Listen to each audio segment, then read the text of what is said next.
Good morning. Today's topic is developmental dysplasia of hip. Before going brief regarding the DDH, we'll have a few notes on anatomy of the hip joint. As we all know, it is a synovial articulation between the head of the femur and acetabulum of the pelvic bone. Here we can see this is the femoral head and this is the acetabulum. And it is a multi-axial ball and socket type of joint. So in this picture, we can clearly see this is the femoral head and this is the acetabulum. And this is the thin rim of cartilage which is called as acetabular labrum. This is the greater trochanter and this is the lesser trochanter. This is the obturator foramen and these are the ligaments surrounding the hip joint. These are the ligaments. This is the iliofemoral ligament. This is the pubofemoral ligament and these are the ischiofemoral ligaments. Coming to the overview for DDH. In the overview, we'll get to know what is the definition of DDH, its incidence, etiology, pathology, clinical features, diagnosis, treatment, and the prognosis. Coming to the definition. Developmental dysplasia of the hip is a spectrum of disorders of development of hip that present in different forms at different ages. Introduction. Previously, it is known as congenital dislocation of the hip. And the name has changed to indicate that not all cases are present at birth and some cases can develop later on during infancy and childhood. So the DDH is the preferred term. And this includes subluxation, dislocation and dysplasia. A subluxation means there is some contact between the articular surfaces of the femoral head and the acetabulum. Dislocation means there is no contact between the articular surfaces. Dysplasia means it is a developmental disorder. Coming to the incidence, it is 1 in 1,000 born with dislocated hip, 10 in 10,000 born with subluxation or dysplasia, and it is 6 times more common in girls, and it is usually unilateral, and it is bilateral in 1/3 cases. Coming to the incidence, DDH is very uncommon in India, and it is very common in America and Europe. The reason why it is uncommon in India is the mothers carrying their child on their hip, on their waist, as the child hips are abducted. So this position helps to prevent the helps to reduce the unstable hip. Coming to the etiology. Etiology, hereditary, hormonal and mechanical factors contributed. Hereditary. It plays an important role as it runs in family. Hormonal, mainly the mother relaxin hormone, it enters the fetus, it crosses the placental barrier and it acts on the fetus joints that produces the laxity and it leads to dislocation. And mechanical factors, unstable hip is 10 times more common in babies with breech presentation when compared with the vertex presentation. This is the breech presentation. Coming to the risk factors, who are at risk? Mainly the 4 F's we have to remember. One is first is the firstborn, second is the females, third is familial, and fourth is a faulty intrauterine position, that is a breech presentation. It is common. It is more on the left side, that is up to 60%, 25% on both sides, and 15% on the right side. And DDH is associated with other congenital anomalies such as torticollis. This is the metatarsus adductus, and this is the clubfoot. Coming to the pathophysiology, normal hip development. Development of pelvis, acetabulum, and femur, these are the complex process involving ongoing ossification, joint and ligament development. And the hip joint begins to develop at about 7th week of gestation. The precartilaginous cells, they differentiate into a fully formed cartilaginous femoral head and acetabulum by 11th week of gestation. At birth, the neonatal acetabulum is completely composed of cartilage within a rim of fibrocartilage, a rim called the labrum. Any damage in this process, in this complex process, will lead to the DDH. That is, any changes. It can be in the changes in the bone changes, or in the soft tissue, or the muscles surrounding the joint. So, what are the bony changes we are going to see? The acetabulum, it will look shallow, roof sloping upwards. Head of the femur will be flattened and small, and the neck of the femur will be shortened and excessively anteverted. This is the normal hip joint. We can see the acetabulum and the head of the femur, which looks to be normal. But in the hip dysplasia, here we can see there is a shallow hip socket and the femur head is deformed. Coming to the soft tissue changes, as previously I mentioned, there is what is about the labrum. In DDH, it will be inverted and it is called as limbus. The ligamentum teres, which is elongated and hypertrophied. The pulvinar, it is nothing but a fibrofatty tissue migrating into the acetabulum. In the capsule, it gives an appearance of hourglass constriction, which is mainly produced by the iliopsoas, and the ligamentum teres passes through the constriction. This will be briefly explained in the next slide. Here we can see the images. This is the head of the femur, and we can see this is the labrum, which is inverted. This is the ligamentum teres, which is elongated and hypertrophied. And here we can see the capsule, which is hourglass constrictor, which is produced mainly by the iliopsoas, and the ligamentum teres is passing through it. Here, this is the fibrofatty tissue, which is previously known as pulvinar. Coming to the muscles. Here, this is the femoral head is subluxated upwards, and the gluteus medius and minimus muscles are shortened, and the adductors are also shortened. Coming to the clinical findings, it mainly depends upon the age of presentation. In the newborns, it is usually asymptomatic and must be screened by special maneuvers. There are two special tests such as Barlow's test and the Ortolani's test. First, I'm going to tell about the Barlow test. It is a provocative test that attempts to dislocate an unstable hip. It has mainly two parts. In the part one, the surgeon faces the child perineum and he grasps the upper part of the thigh on the thumb on the medial side and remaining fingers over the greater trochanter. The knees are fully flexed with hip flexed to 90 degrees. Now the surgeon, gently tries to adduct the hip with pushing force, and he's trying to dislocate the hip. While trying to dislocate the hip, an abnormal posterior movement may be felt with clunk. This is the Barlow's maneuver. Here the surgeon is facing the perineum and is holding the upper thigh with the thumb on the medial side and remaining fingers on the greater trochanter, and is giving the pressure exerted in the proximal direction, and is trying to dislocate the hip. While he is trying to dislocate the hip, will identify a clunk sound. If everything is normal, if nothing is heard, it is normal. Either it is already dislocated hip. If it is either already dislocated hip, we'll go for the part 2 test. In part 2, now the thighs are gently abducted with a pulling force and trying to relocate the head into the acetabulum, and head may be felt relocated with a clunk. If nothing is heard, either it is normal or it is irreducible joint. So if it is irreducible joint, there will be limitation of abduction. If it is normal joint, the knee will touch the couch. Coming to the Ortolani jerk test. It is a maneuver to reduce a recently dislocated hip. It is similar to second part of Barlow's. This is the Ortolani's test. Coming to the infant presentation. As the baby enters the second and third months of life, the soft tissue begin to tighten, and the Ortolani and Barlow's test are no longer reliable. The findings are, there will be shortening of the thigh, that is a Galeazzi sign. It is the best appreciated by placing both hips in 90 degrees of flexion and comparing the height of the knees, looking for asymmetry. This is the Galeazzi sign. We can see the shortening. And these are the asymmetrical groin creases and thigh folds. This is the telescopy test, which is positive in this. In walking child, the gait, and if it is a unilateral dislocation, it will be a lurching gait, and it is if in a bilateral dislocation, there will be a waddling gait. Coming to the screening. All neonates should have a clinical examination for hip instability. So all the risk factors should be screened by ultrasound. Coming to the diagnosis. Diagnosis mainly done by physical examination, ultrasound, X-ray, arthrogram, CT and MRI. Coming to the ultrasound. It is useful in less than 6 months and is useful in confirming subluxation, identifying the dysplasia of cartilaginous acetabulum, documenting the reducibility. Mainly two angles are used. One is alpha angle, another one is the beta angle.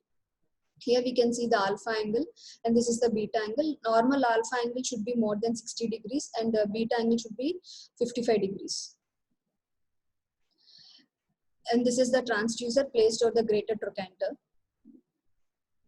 Coming to the radiological features, mainly three lines are used in the DDH. One is the horizontal line of Hygrenius, one is the vertical line of Perkins, and other is the acetabular index. In the horizontal line of Hygrenius, the line is drawn from between the upper ends of the triradiate cartilage of the acetabulum. Coming to the vertical line of Perkins, drawn from the lateral edge of the acetabulum, which is vertical to the horizontal line. Acetabular index is an angle between the Hilgrenier line and a line drawn from the triradiate epiphysis to the lateral edge of the acetabulum. Here we can see these lines, and this is the normal hip. This is the Hilgrenius line. It is the line passing through the triradiate cartilage. Normally, it should be below this line. The femoral head ossification should be like below this line, and here we can't see this. And this is the Perkins line, which is a vertical line drawn. Here also it should be medial to this line. This is the normal. This is the abnormal line, and this is the Shunton's line, which is normal. And here in DDH it has a broken Shunton's line. And this is the AP view, and this is the von Rosen's view. In the von Rosen's view, the hip is abducted 45 degrees and internally rotated, and it describes a longitudinal relationship between the long axis of femur and the acetabulum. If we draw a line to the center of the femoral axis, it passes through the acetabulum. This is the normal view, and this is the dislocated view, which passes above the acetabulum. This is the bilateral DDH case, X-ray. This yellow color, which is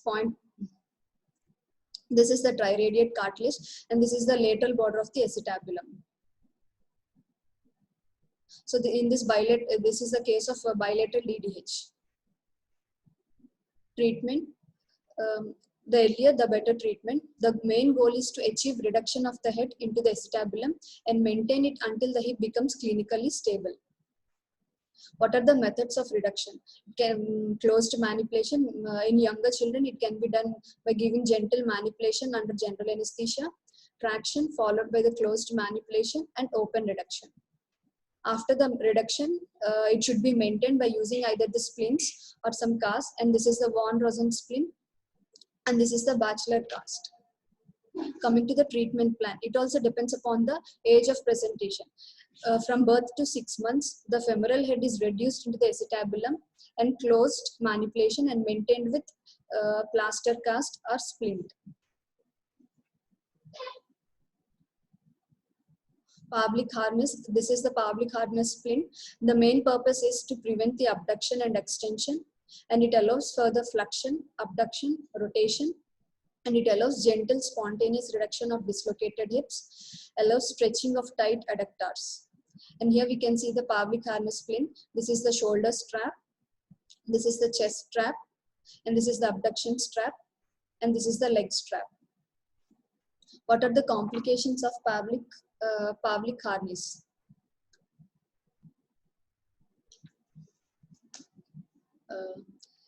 Aseptic necrosis of femoral head, femoral nerve palsy, inferior dislocation, and brachial nerve palsy. Coming to the treatment for the child 6 months to 2 years of age, closed reduction plus hip spica, adductor tenotomy if needed, and open reduction if above closed reduction and adductor tenotomy fails. This is the hip spica cast. This is the bilateral long leg hip spica cast, and this is 1.5 hip spica cast. Coming to the treatment for 2 to 8 years, the treatment options are open reduction, femoral shortening, osteotomy. If the patient presents at the age of more than 8 years, the procedures are palliative salvage procedures and total hip replacement. Coming to the osteotomies, the main principle of the osteotomy is to achieve reduction of the head into the acetabulum and maintain it until the hip becomes clinically stable and round acetabulum covers it. Coming to the common osteotomies. The common osteotomies are Saltus osteotomy, Chiris osteotomy, Pemberton's pericapsular osteotomy, and Steele's osteotomy.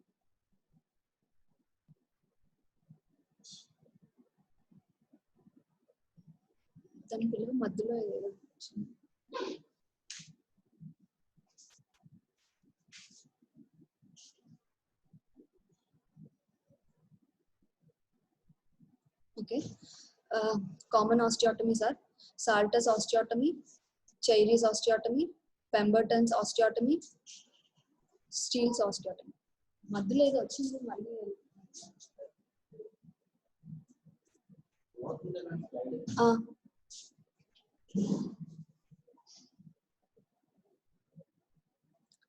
Coming to the Salter's osteotomy.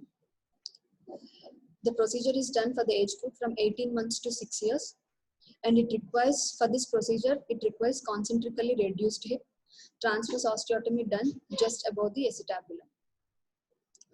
And this is the picture of Salter's osteotomy. Here we can see this is the normal hip joint, and here we can see the developmental dysplasia of hip. And this is the site for the osteotomy. Here we can see the osteotomy site, and later this is the bone graft site for bone graft from the iliac crest, and it is fixed with the K-wires. Here we can see this is the osteotomy, innominate osteotomy site, and this is the bone graft site, and after osteotomy it is fixed with the K-wires. Next, coming to the Pemberton's osteotomy. This procedure for the age group from 18 months to 10 years. In this procedure, a curved osteotomy is made, and the roof of the acetabulum is deflected downwards over the femoral head with the fulcrum at the triradiate cartilage of the acetabulum. See, this is the osteotomy site. Here is pelvic displacement osteotomy. It is done for the age group more than 4 years. The iliac bone is divided almost transversely immediately above the acetabulum, and the lower fragment is displaced medially. Here this is the osteotomy site, and the lower fragment is displaced medially and is fixed with a CC screw. This is the algorithm for developmental dysplasia of hip. Whenever it is identified at the birth, immediately it has to be splint by giving, first we have to closed manipulation should be done, and splint has to be given. After 6 months, there should be a follow-up, and if it is reduced, we have to remove the brace and we should observe. If it is not reduced, and we have to try another closed manipulation, reduction under general anesthesia, and the hip spica should be advised. And later adductor tenotomy should also be done for reduction. If it is reduced, we can go for hip spica and observe. If it is unreduced, we have to open reduce and have to go for osteotomies. If the DDH is identified later, even first procedure, we have to go for closed manipulation, reduction under general anesthesia. If it is reduced, again we have to go for hip spike and observe. If it is not reduced, we have to go for open reduction plus osteotomy should be done. This is the neglected DDH case, and here we can see it is bilateral. Here we can see this is the lumbar lordosis is there. And the only option for this neglected DDH is total hip replacement. Conclusion: developmental dysplasia is one of the commonest orthopedic condition at the neonatal period with good prognosis when identified early. Identification of babies at risk, screening at birth, and early institution of a treatment are known to outcome.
So I'll again summarize the topic: developmental dysplasia of hip. So developmental dysplasia of it can be present as a congenital or it can be a developmental disorder. So they can present either with subluxation, dislocation, or dysplasia, and it is more common in girls.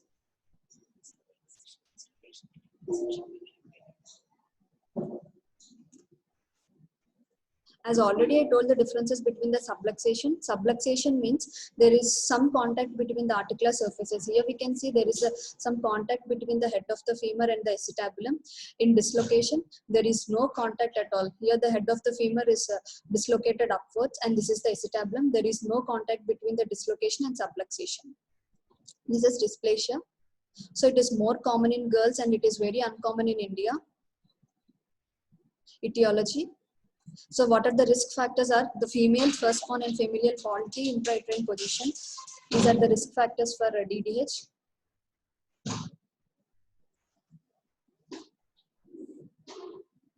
So if you identify DDH patient, immediately what are the tests you have to do is one is the Barlow's test and other one is the Ortolani's test.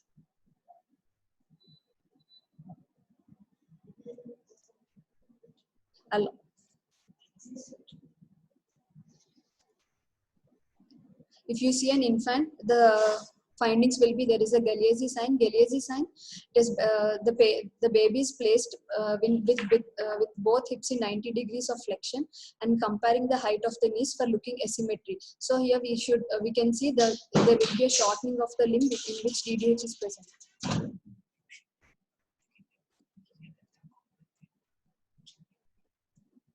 And we can see the asymmetrical groin creases and thigh folds.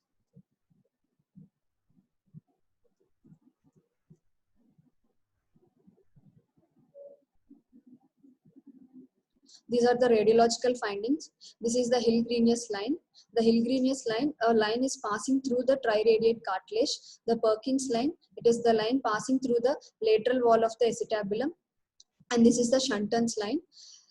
Normally, if you draw a line through the triradiate cartilage in the normal hip, the femoral ossification, the femoral head ossification will lie medial to it, inside the line. But in the DDH, we can see it is outside that. And in the Perkins line, it has drawn a line from the lateral wall of the acetabulum. In the normal hip, the femoral head ossification will lie medial to it, but here it is outside it. And here there is a broken Shunton's line.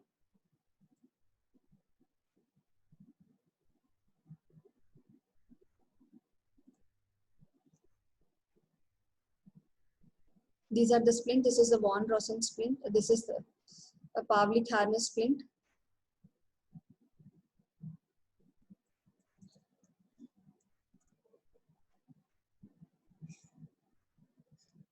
And this is the algorithm for DDH.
Any doubts, you can message in the chat box.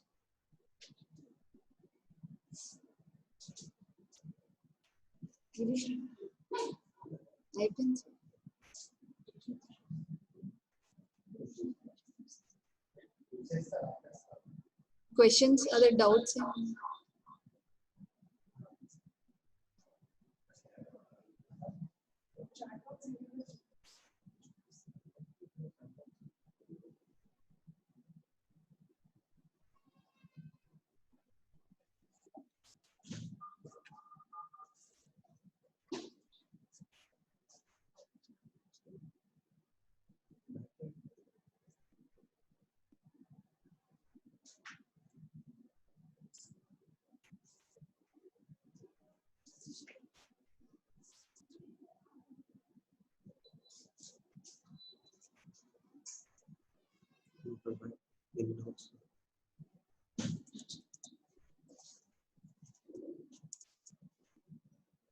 ఇక్కడ type చేయండి.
In orthopedics have been continued.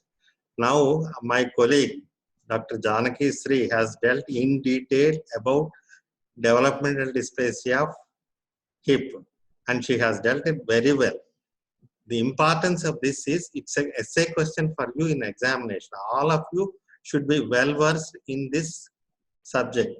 This is a question which is likely to come in your final year examination. That's why you should all know about the developmental dysplasia or congenital dislocation of the hip, whichever way you want to put it.